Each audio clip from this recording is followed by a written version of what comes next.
dice and take 1 marker. There's a line that emerged in Destiny 1 that wasn't planned for, but is very deliberate by the person who put it in the game, and is very resonant for Destiny players, and resonant for me as a person. And that line is, "Guardians make their own fate."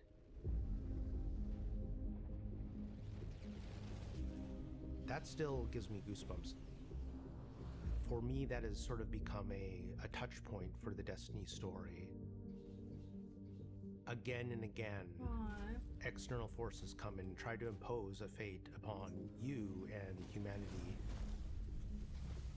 And again, you show them that they can't do that. We make our own fate. That's not just a powerful theme of Destiny, it's also a powerful theme for us as people, as both developers and as humanity. We make our own fate.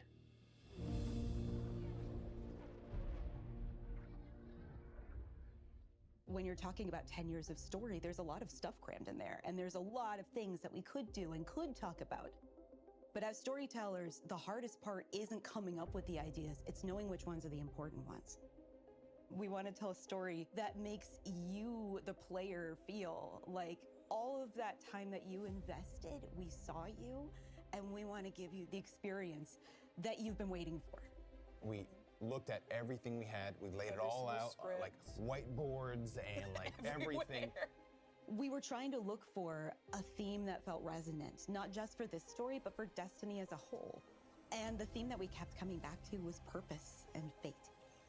And that's what this story is about, not just for ourselves as the player, but also for our characters. I used to think I'd give anything to bring you back. I cried quite a few times doing those scripts because I treated it with the love of a fan. Every time I opened a script, I was like, what would I want to see? What would I want to hear? You get to see their emotional journey, the struggle of how do we defeat the Witness?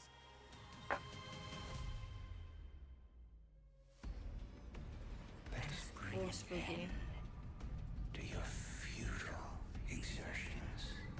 The Witness sees itself as the one true God. So it's come to the Traveler because it needs the power of the Traveler's light to finish this vision.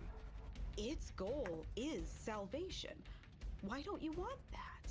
Be reborn. Scooby. Our mission is to make sure that we can prevent it from getting the light, the thing that it needs, in order to make it all happen. It's finally confronted the Traveler, and here we are, thorns in its side, a blip on its radar, trying to make a difference. You're gonna speak to the Witness, and the Witness is gonna shine a light on some things, and you wonder, like, what would it be like? What would it be like to be a disciple of the Witness? Your Guardian's use has yet to be determined. We're in need of a God killer. Every time you hear the Witness, you're not just hearing one voice, you're hearing whispers in the background, you're hearing all of these other textures. You're still resisting. You can feel a subtext sometimes where the real Witness comes through, or at least things that it doesn't want you to know about it come through. There is only suffering! Putting characters into pressure cookers is what storytellers do best.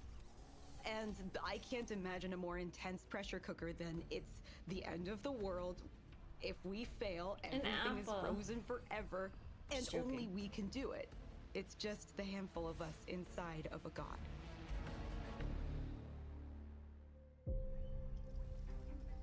There were a couple of themes that we had when we started on the Pale Heart.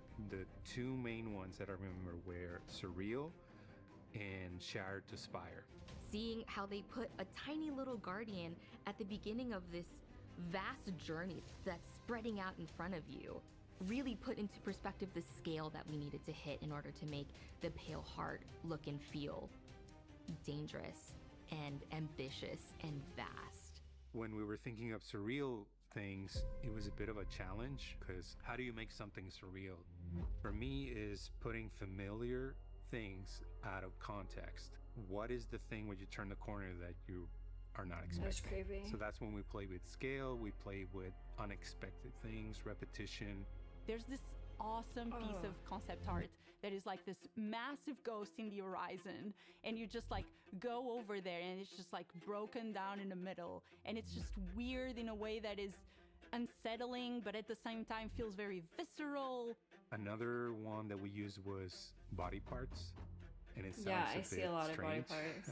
It's really Because we didn't creepy. want to do body horror, so I was taking screenshots from the game and just trying to find silhouettes and things that would look surreal, and I started replacing all the trees with hands. So all the limbs was made out of fingers coming out, and eyes were on the floor. And I do remember our direction was like that, like more hands. Are there hands holding up the freeway in which we were born? Yes. You'll recognize it instantly, and then almost as quickly, you'll realize you've never been here before. I definitely feel like there's some aspects of the Pale Heart where like, this is freaking weird and scary. I want to take that risk. I want to push a little bit of what expectations of a destination can be, and I hope that players love that. As players progress, they get to see more influence of the Witness, not just on the Traveler, but also on the races that it's interacted with that we've seen so far. The Dread are a result of the Witness experimenting with the light. So while it's inside the Pale Heart, it's able to access the light as it's trying to siphon it. It is using that light to create and alter new and different combatants. And so we've encountered some of these members before. Now we have a name for them. The new Dread units. Ah, They're cool. using a new language, collaborating with narrative. We went through and used this constructed language tool to generate different phrases and figure out like grammar structures and other things. The pyramid language that the new Dread units speak is actually translatable. So players, if they're really interested in figuring out what the pyramid units are saying, could decipher these. Oh, I like that. Yen itget, Baktoku vakad. So neat. The Husks are an interesting addition to Destiny because you've never fought anything like them. I like the coloration. We talked about, oh yeah, it needs some big weapons. Like, it needs to look like this thing is serious business. They wanted a bit of a secondary unit on it, so like a 2-in-1. As the sketches were progressing, we were kind of like, oh, this feels like it's sentient. And we just love the idea. We had all these different sound effects in our library of water bladders that make some really cool sounds when you're shaken. We used some sounds neat. of slapping jello too. So that was kind of the foundation for the Husk. You have all these real physical sounds that come together and feels like an alien moving around in the stomach of this thing. The collaboration between the different disciplines and the trust we have for each other. At the end, it comes out better than anybody could have made individually.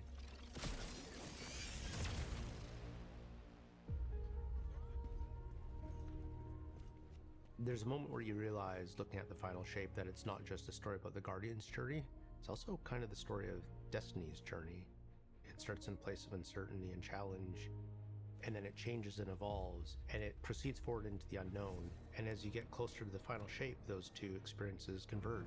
We know where we're going, we know where we're aiming for.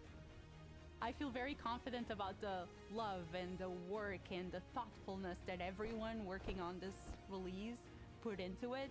And I think it's inevitable that when people start going in and experiencing all these different things that make up this expansion, I think they're gonna see it. I won't lose another soldier in this war.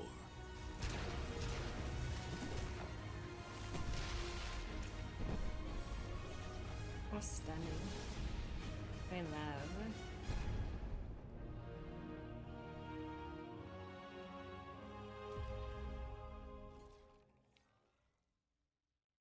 Wow, is it over?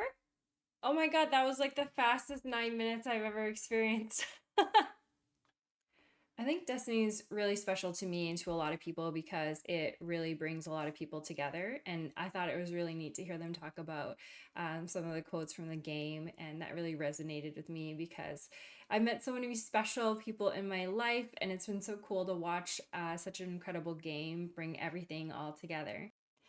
I've always really enjoyed seeing our enemies in like a different light. And sometimes I like to ask my community what kind of Destiny enemy they would be if they could pick one, or often I'll ask them if they could pick a pet, what they pick as a pet and why. And it's really neat to see the different enemies that are coming our way and kind of what they have going on and some about the decisions that they made. Imagery wise, Destiny's always been such a very beautiful game to me. I remember Destiny 1 spending like so much time in the tower and just running around and like appreciating everything that it had to offer. And it's been really cool to see snippets of what is to come and some of the background scenery we might get to see. And I think it's just so exciting to see all the different areas that we're going to get to explore. Like, look at the picture and the colors. I think it looks incredible, and I'm so stoked to get to check it out so